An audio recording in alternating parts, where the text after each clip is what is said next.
pessoal, sou Renato Grau e desejo vocês muitas boas-vindas ao nosso Trends News, episódio 196.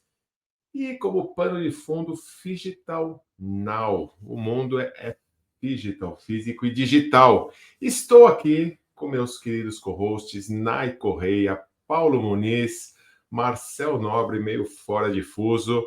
E tão fora de fuso que o companheiro dele de viagem para a China ainda não chegou, mas logo, logo ele entra na sala. Em algum lugar do metaverso, Juliano Kimura. Juliano Kimura está chegando. Quando eu falei algum lugar do metaverso, do mundo digital, vem Ju Kimura, que está diretamente no AI Summit.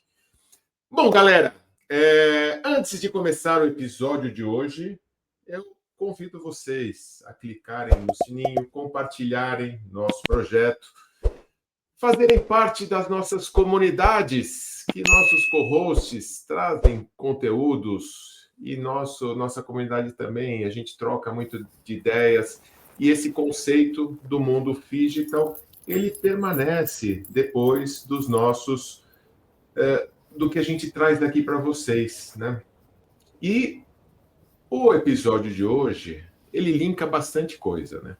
Linka um evento que Trends News estará na semana que vem, com a nossa Arena Phygital. Linka a carta do especialista que eu trouxe, esse tema também. E eu quero trazer alguns insights para a gente começar a respeito do conceito do Phygital, físico e digital. As experiências digitais, o novo ROI, retorno sobre investimento da conexão humana. O conceito central é que o futuro das experiências é híbrido.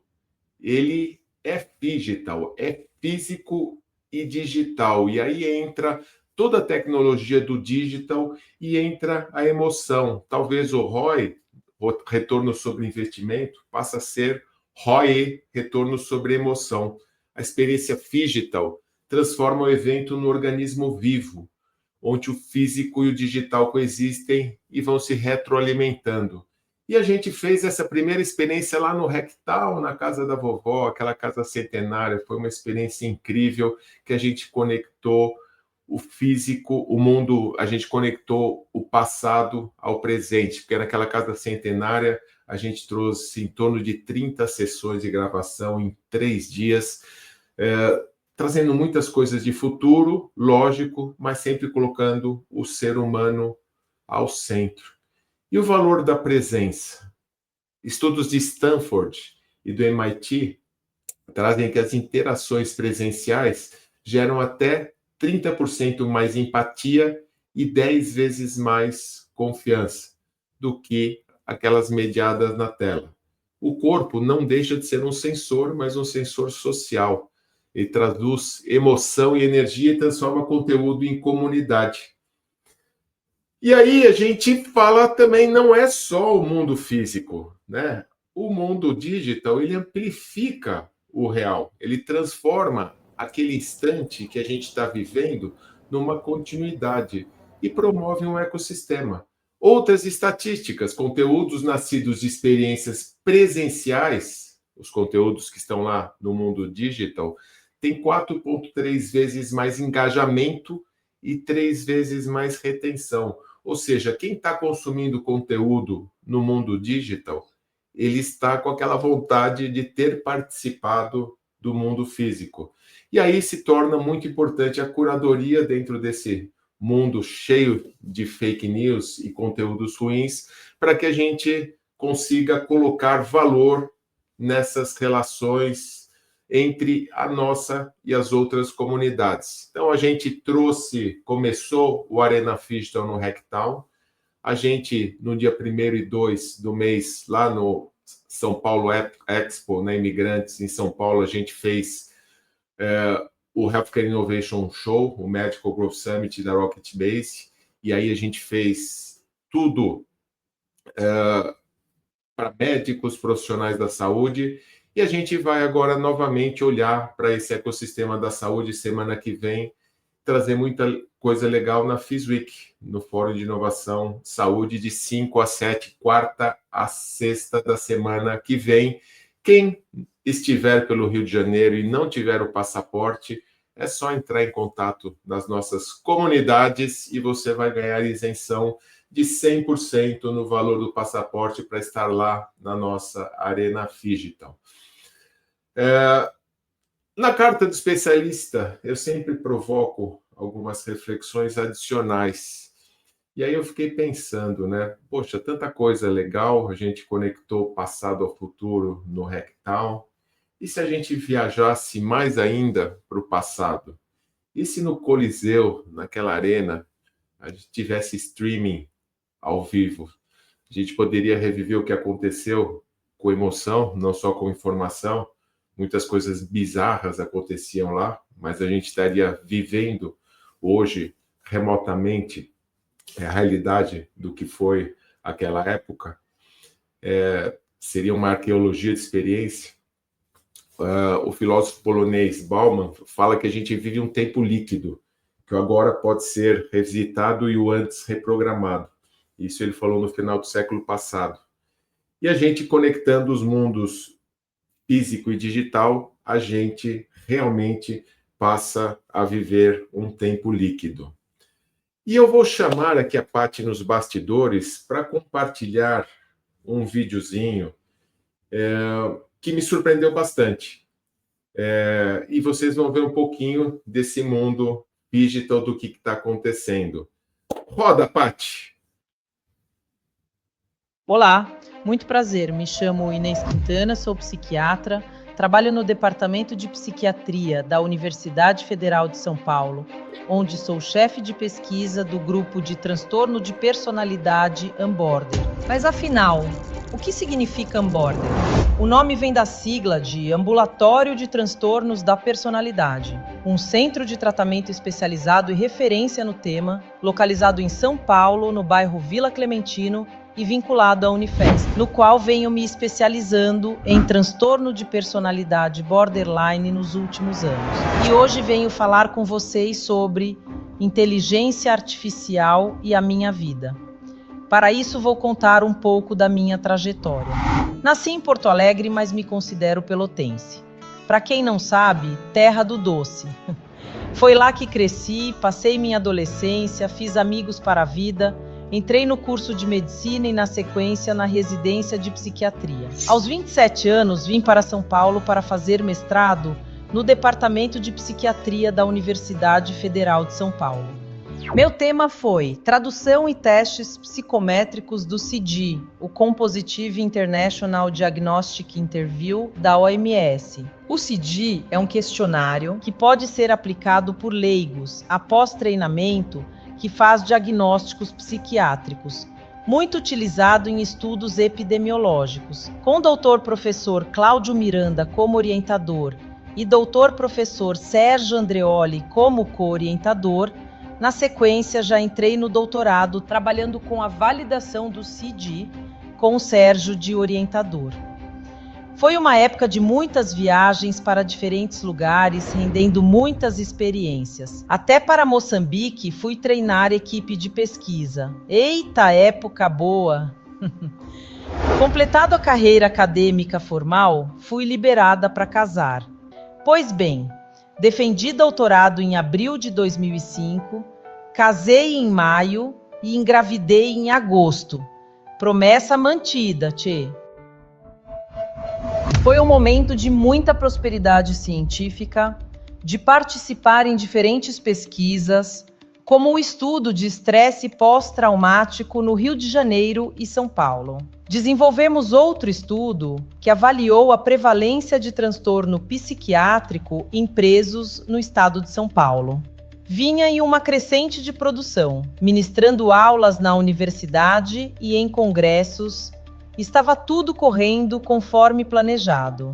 Até no concurso para TAE passei. Neste período, passei a participar do Ambulatório de Transtorno de Personalidade Unborder, como coordenadora de pesquisa.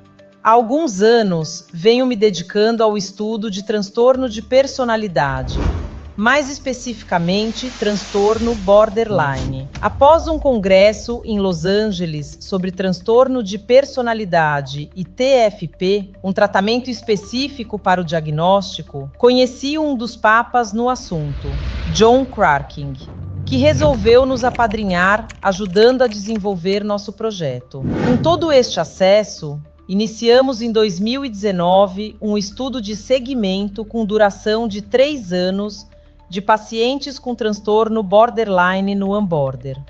O estudo vai de vento em popa. Já estamos com metade da amostra desejada. Saindo da poesia, vamos para a realidade. Estava eu, linda, bela e faceira, e me achando, descendo do palco do Masterclass em agosto de 2023, quando 2 amigas me abordaram, uma de cada lado, e me comunicaram docemente: "Vamos te levar agora para o PS", sem conversa. Elas perceberam que eu estava com dificuldade de levantar os braços. Não conseguia pentear cabelo, subir escadas. Achei que era falta de exercício ou a menopausa chegando, só que não. A partir daquele dia, minha vida mudou. Recebi o diagnóstico de esclerose lateral amiotrófica, a ELA, em novembro de 2023, aos 53 anos. Na época, já estava com dificuldade para caminhar. Para resolver o problema de locomoção, comprei uma scooter vermelha batizada de Berenice, em homenagem à minha psicanalista. Foi demais. Voei pelas ruas dos jardins. Não consigo contar o número de vezes que pensei em morrer. Isto não é vida. Um cérebro funcionante e um corpo que não serve para nada? Por que eu? O que fiz para merecer isso? Pago imposto, faço caridade, sou legal. Por que eu? Tanta gente ruim no mundo, não é justo. Minha vida mudou por completo, do dia para a noite. É claro que eu tinha que ter ela do tipo agressiva. Em 6 meses do diagnóstico, já estava traqueostomizada e sem movimento algum. Mas a vida é o que é, não tem jeito. Aí, me inspirei no ditado: se a vida te dá limões, faça uma caipirinha. E cá estou eu. Tive que me repensar para sobreviver, superar medos e vaidades. E se tudo der certo, em breve estarei de volta oficialmente na Unifesp. Aí o Beto entra em cena, meu fisioterapeuta e grande amigo. Inclusive, se alguém aí estiver com dor, já sabe, fala com ele depois. Foi numa das sessões de físio que ele sugeriu que eu voltasse a dar aula usando a inteligência artificial. Mas não foi só um incentivo. Fizemos a aula juntos. Eu com a parte teórica e ele transformando tudo em vida, através da IA. Eu voltei a falar e aí entrou a inteligência artificial na minha vida. Voltei a ter voz e imagem. O assunto que gostaria de conversar com vocês, de certa forma, é interligado com o primeiro. Sou coordenadora de um grupo de pesquisa na Unifesp. A primeira vez que vi, chorei muito. Era eu, minha imagem, minha voz que não escutava há 2 anos. Tudo bem, eu tenho um TOB, uma câmera que faz a interface olhos e máquina, permitindo controlar todas as funções do computador. Falo de bate-pronto. Salvou minha vida. Agora, com toda essa tecnologia mais avançada, proporcionando uma condição que mais amo fazer: dar aulas e atender pacientes. E chegamos até aqui. E há alguns meses o Beto abraçou comigo o desafio que me impus a apresentar a nossa pesquisa para o departamento. E estou esperando também ele cumprir a promessa de colocar minha voz como oficial no computador. Promessa é dívida. Olhem só como foi nossa primeira apresentação. E a partir desta aula fui convidada a participar deste congresso. Isto é neurociências, neuroevolução. É exatamente sobre isso que quero falar com vocês agora. O projeto Gêmeos Digitais. Quando recebi o diagnóstico de ELA, minhas maiores angústias, além de procurar a cura e cuidar da família, principalmente dos meus filhos, foi também meus pacientes. Eram meus trabalhos de pesquisa em andamento, aquele estudo de 3 anos do Onboarder que estava indo tão bem. Eram minhas responsabilidades perante a Universidade Federal de São Paulo e a Faculdade Unimed. Eram meus alunos, especialmente os doutorandos que eu estava orientando. Gente que confiou em mim para guiar suas pesquisas. Tudo isso correria o risco de se perder. Vocês sabem quantos especialistas em transtorno borderline temos no Brasil? Pouquíssimos. E o país tem mais de 2 milhões de pessoas com este diagnóstico. Eu não podia simplesmente desaparecer. Não era justo com meus pacientes, não era justo com minha família, não era justo com meus alunos e não era justo com todo o investimento que o Brasil fez na minha formação. Tinha que ter um jeito. Foi aí que nasceu o projeto Gêmeos Digitais, um sistema de inteligência artificial que não me substitui. Nada substitui o julgamento clínico de um médico e as relações interpessoais, mas que me permite continuar contribuindo. São 3 times de agentes de inteligência artificial que funcionam como extensões das minhas capacidades. E eu controlo tudo pelo rastreamento ocular, através do meu TOB, me comunicando com eles via sistemas e WhatsApp. O primeiro time é o que a gente carinhosamente chama de o gestor digital. Olha, tem um monte de tarefas na academia que hoje eu simplesmente não consigo fazer. Responder e-mails dos alunos, organizar metas, acompanhar projetos, fazer relatórios, atender solicitações de dispensa. São coisas que parecem simples, mas quando você só consegue se comunicar pelo movimento dos olhos, vira um desafio enorme. Esse time de agentes vai me permitir retomar essas atividades minimamente. Integrando com os sistemas da faculdade Unimed, eles fazem o trabalho operacional, mas eu fico no controle, aprovando e desaprovando tudo que eles fazem. Nossa meta é reduzir em 50% o tempo gasto nessas tarefas para que eu possa voltar a fazer o que amo, ensinar e atender. O segundo time é o meu xodó, o avatar digital palestrante, a voz imortalizada. É esse avatar que está falando com vocês agora. Minha voz clonada, minha imagem, obrigado. Minha forma de falar. Agradecer a doutora Inês, que esteve aqui com a gente como Special VIP Guest. Eu coloquei esse vídeo de última hora, ele é um pouco longo, mas eu queria dar todo esse contexto do que a tecnologia pode fazer e do que o digital é importante. Quando eu comecei a ver o vídeo, eu realmente não imaginava que era um avatar. Estava vendo no celular. Se você começar a olhar com cuidado depois que o negócio é revelado, você acaba falando, ah, sim, era um avatar. Mas eu não tinha percebido, e só percebi depois, quando o vídeo estava bem avançado. E eu acho que esse é um grande exemplo do que a gente pode trazer de tecnologia para melhorar a vida do ser humano, as interações